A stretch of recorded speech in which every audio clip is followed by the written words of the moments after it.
पश्चिम बंगाल, जो अपनी समृद्ध सांस्कृतिक विरासत के लिए जाना जाता है, हाल ही में सांप्रदायिक हिंसा की घटनाओं से दागदार हुआ है। मार्च 2025 में मालदा से परेशान करने वाली खबरें आईं, जहां हिंदू दुकानों में तोड़फोड़ की गई। यह अशांति अप्रैल 2025 में मुर्शिदाबाद में और बढ़ गई, जहां वक्फ संशोधन अधिनियम के खिलाफ विरोध प्रदर्शन घातक हो गए। हिंसा भड़कने से 3 लोगों की जान चली गई, जिससे सैकड़ों लोग अपने घरों से भागने को मजबूर हो गए। ढुलियान के 500 से अधिक हिंदुओं ने आगजनी, धमकियों और उत्पीड़न का हवाला देते हुए पड़ोसी मालदा में शरण ली। सत्तारूढ़ तृणमूल कांग्रेस टीएमसी सरकार को स्थिति से निपटने के लिए आलोचना का सामना करना पड़ा है, जिसमें निष्क्रियता और तुष्टीकरण की राजनीति के आरोप लगे हैं। समय की मांग है कि राज्य में सभी के लिए शांति, सद्भाव और सुरक्षा की भावना बहाल की जाए।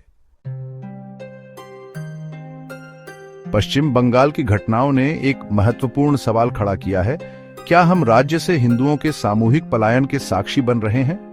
जबकि ढुलियान की स्थिति, जहां सैकड़ों लोग अपने घरों से भाग गए, बेहद चिंताजनक है।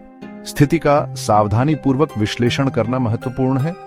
हालांकि हिंसा के कारण स्थानीय विस्थापन निर्विवाद है, लेकिन पश्चिम बंगाल से व्यापक हिंदू पलायन का कोई ठोस सबूत फिलहाल नहीं है। तात्कालिक खतरों और व्यापक पलायन से प्रेरित विस्थापन के बीच अंतर करने के लिए स्थिति की सूक्ष्म समझ की आवश्यकता होती है। व्यापक पलायन के दावे अक्सर ऐसी घटनाओं के बाद सामने आते हैं जो भय और राजनीतिक बयानबाजी से प्रेरित होते हैं। स्थिति के वास्तविक पैमाने का आकलन करने के लिए सत्यापित आंकड़ों और जमीनी रिपोर्टों पर भरोसा करना आवश्यक है। स्थिति को बढ़ा चढ़ाकर पेश करने से तनाव और बढ़ सकता है और हिंसा के मूल कारणों को दूर करने के प्रयासों में बाधा आ सकती है। स्थिति को सही ढंग से समझने और प्रभावी समाधान तैयार करने के लिए तथ्यों और सबूतों पर ध्यान केंद्रित करने वाला संतुलित दृष्टिकोण महत्वपूर्ण है। पश्चिम बंगाल में हालिया अशांति ने राज्य में राष्ट्रपति शासन लागू करने को लेकर बहस छेड़ दी है।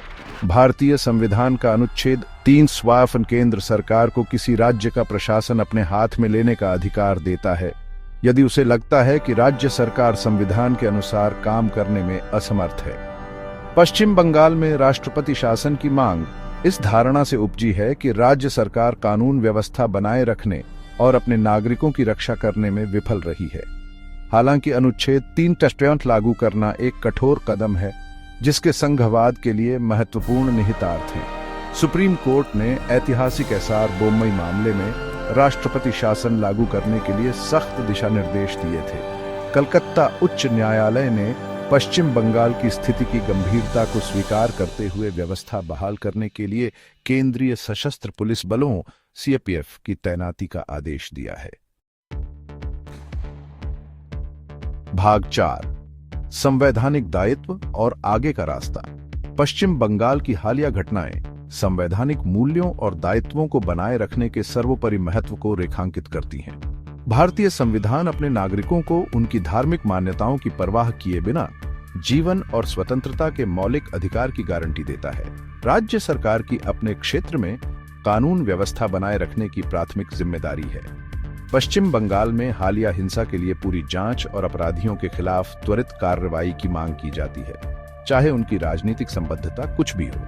केंद्र सरकार को संघवाद के सिद्धांतों का सम्मान करते हुए राज्य सरकार के सामान्य स्थिति बहाल करने के प्रयासों में सहायता करने में महत्वपूर्ण भूमिका निभानी है। सीएपीएफ की तैनाती सही दिशा में एक कदम है, लेकिन केंद्र को राज्य सरकार को स्थिति से प्रभावी ढंग से निपटने में मदद करने के लिए आवश्यक वित्तीय और साजो सामान सहायता भी प्रदान करनी चाहिए। सामुदायिक नेताओं, धार्मिक प्रमुखों और नागरिक समाज संगठनों को मतभेदों को दूर करने और सद्भाव को बढ़ावा देने के लिए मिलकर काम करना चाहिए। भाग 5, निष्कर्ष, सद्भाव और न्याय की तलाश। पश्चिम बंगाल में हालिया अशांति शांति की नाजुकता और सांप्रदायिक सद्भाव बनाए रखने के महत्व की कटु याद दिलाती है। शांति बहाल करने और सभी नागरिकों की सुरक्षा सुनिश्चित करने के लिए पूरी जांच, त्वरित न्याय और बातचीत के प्रति प्रतिबद्धता आवश्यक है। राष्ट्रपति शासन लागू करना हालांकि एक संवैधानिक विकल्प है, पर इस पर अंतिम उपाय के रूप में ही विचार किया जाना चाहिए। राज्य की कानून प्रवर्तन क्षमताओं को मजबूत करने, हिंसा के लिए जिम्मेदार लोगों को जवाबदेह ठहराने और सभी समुदायों के बीच एकता और समझ की भावना को बढ़ावा देने पर ध्यान केंद्रित किया जाना चाहिए। सामूहिक प्रयासों और शांति के प्रति साझा प्रतिबद्धता के माध्यम से ही राज्य ठीक हो सकता है, पुनर्निर्माण कर सकता है और आगे बढ़ सकता है।